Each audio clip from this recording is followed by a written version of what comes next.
Welcome to Christmas 2024, where I'm having a pink Christmas. Hi, I'm Michelle and I do DIY inside and out. This is the first year I'm actually doing a themed Christmas and I'm really excited about it. It's going to be a pink theme, as I mentioned, and I know that's been popular, but I don't care. I love the way it turned out. I bought this tree from Michael's at the end of the season last year, so this is the first time I'm putting it together. It's a really cute tiny pencil tree, which is perfect for this spot, which is why I got it. It is pre-lit, which is great. You can see that there are three parts: part C at the bottom, B in the middle, A at the top. The only downfall, and I don't know if I just got something that wasn't correct, like a defect, or this is how the pencil trees are made, but part C had lights that connected to the electrical or the extension cord, and then usually part C and B, they'll all connect together, but that wasn't the case. I had to run another outlet just for the part B, and part A was connected to part B. Hopefully that makes sense, but essentially what I'm saying is I needed two separate extension cords in order to light this tree. I always struggle with getting the star. I don't know why they have this little cup that I don't know what you're supposed to do with it. I can never get it to work. So this star is going to look lopsided the whole time, but I do fix it at the end. I end up just sticking the tree in and tying it down with a Christmas hook ornament. So yeah, I just stuck it in there. I didn't tie it down until the very end. And these are all the pink ornaments. These candy ones I'm pointing out, I don't think I'm going to use it. It doesn't really go with the theme. These pink flowers I think are too large, and I don't know if I want poinsettia flowers. I don't know if that's how you say it. But then I have these pink ornaments, the balls, different colors and variations, and just a whole bunch of things that I'm going to use between this tree and the main tree. I've never used these before. I'm going to see what I come up with.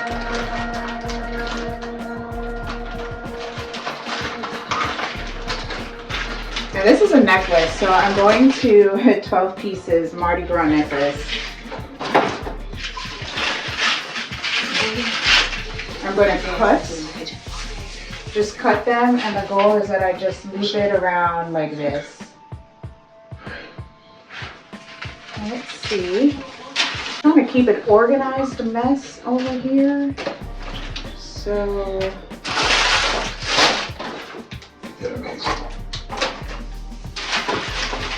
I am just cutting in between a bead here,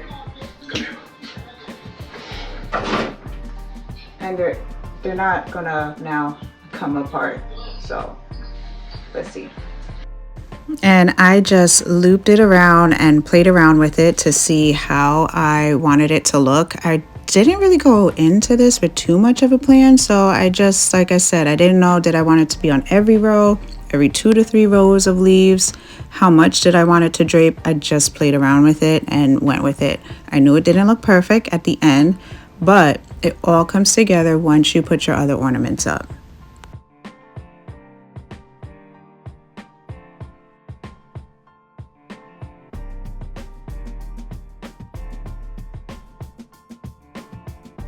And fine-tuning this was so easy. I'm just showing you here. You can tuck it between the branches. You can see how I just looped it over a branch, and if the string was not long enough for the necklace, I just had it meet on a branch and then used ornaments to cover that up. So I just went in now and I put the ornaments. I tried to do one type of ornaments at a time, so I'm starting with the small flowers, and I like starting with the non-ball ornaments. I don't know if that makes sense, but I start with those and the larger ones first, and the very end is when I put in the ball ornaments to fill in any gaps. I'm going to use 2 different picks as well, so that was the first one and this is the second, which is a little bit brighter. So I'm just going to let you see how I put things together, and then I'll show you the main tree, and I won't even go into too much detail with that because you can see I'll use the same technique.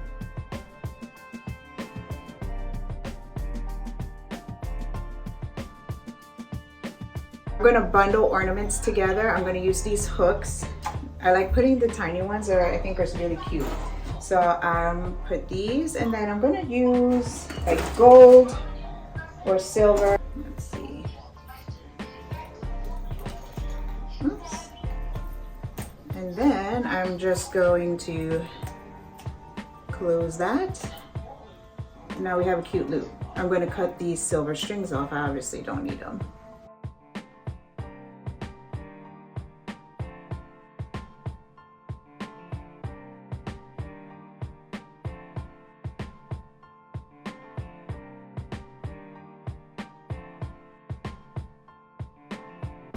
This is my main tree. I've had it for around 4 years now, and I really love it. Once you adjust the branches, it does look really full.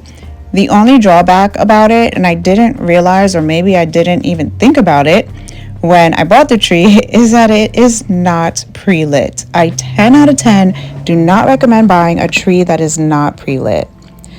Anyway, after I adjust the branches, that's when I add the lights to the tree.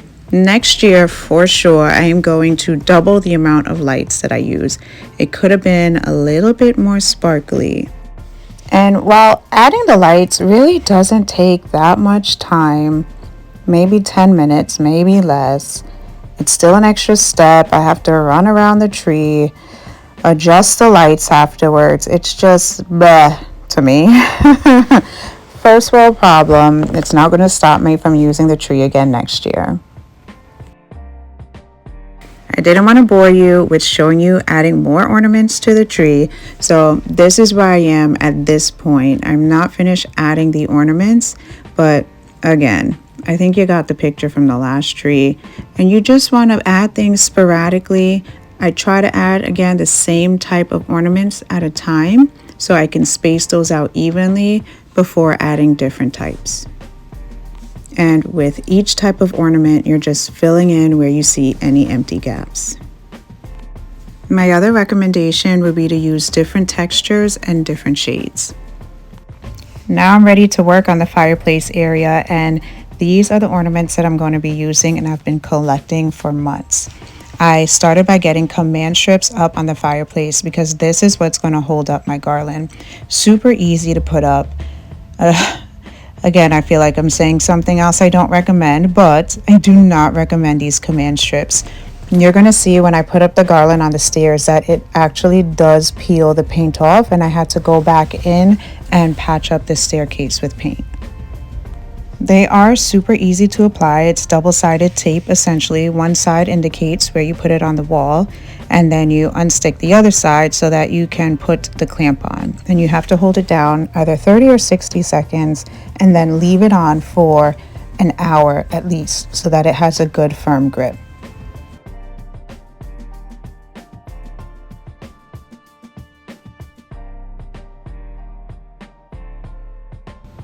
I wasn't sure which direction I was going to go with for this mantle. It's a very shallow mantle, but I did know I wanted those 3 tree shapes up there, like how I placed it. And then everything else I just filled in however I could. I stepped back, I rearranged, and it really just all comes together. I love that cluttered look. I know it's a lot for some people, but this is the exact goal that I was going for.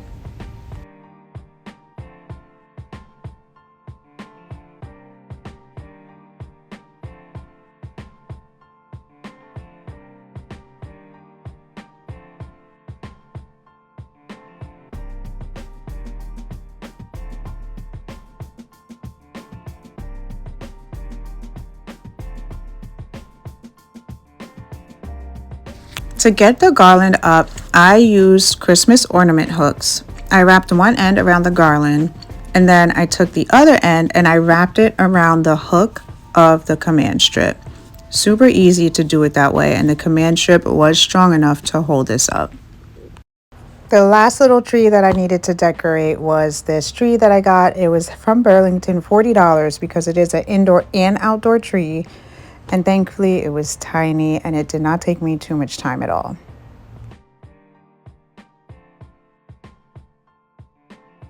I stuffed the stockings with paper that you get from packaging, made sure that it went into the toe just so it looked fuller, and then I got picks from the dollar store, put those on the top, and hung it up with stocking fireplace holders. I got this gorgeous garland from Danielle Levi, who is also on YouTube, and I will leave her handle below. You have to go check her out. Super, super pretty. Getting this garland up was not difficult, but I struggled so much. One, I wasn't sure what direction I was going in. I didn't know. I just didn't know what to do, but I knew I wanted something. So I started with the command strips again. I put them up the day before. And then I'm just saying to myself, I want more of a loopy look. So I ended up taking this down and putting it back up several times. And as I mentioned previously, I had to remove some of the command strips and it did take the paint off. So here I was stepping back, taking a look, deciding that maybe I'll add a third garland. And then that was just way too full, just was not the look. Eventually I removed it. I started all over again and I draped the garland the way I wanted it to look. I had to pull up an inspo pic and then I left it very bare. I didn't add any ornaments. I didn't add any lights. I just wanted simple and plain. When using sheen other than flat for painting, when you touch up, you can see every area you touched up. So I did a slightly larger area and eventually I will have to come back in and repaint these stairs, which needed to be done anyway. I'm just sanding as smooth as possible and using a tack cloth to pull up any of that sanding dust that I created with the paint.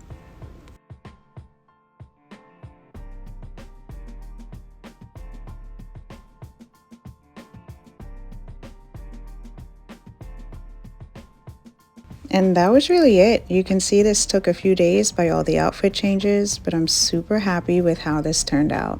This is the pencil tree that is in my dining room. This is the main tree that I have in my living room.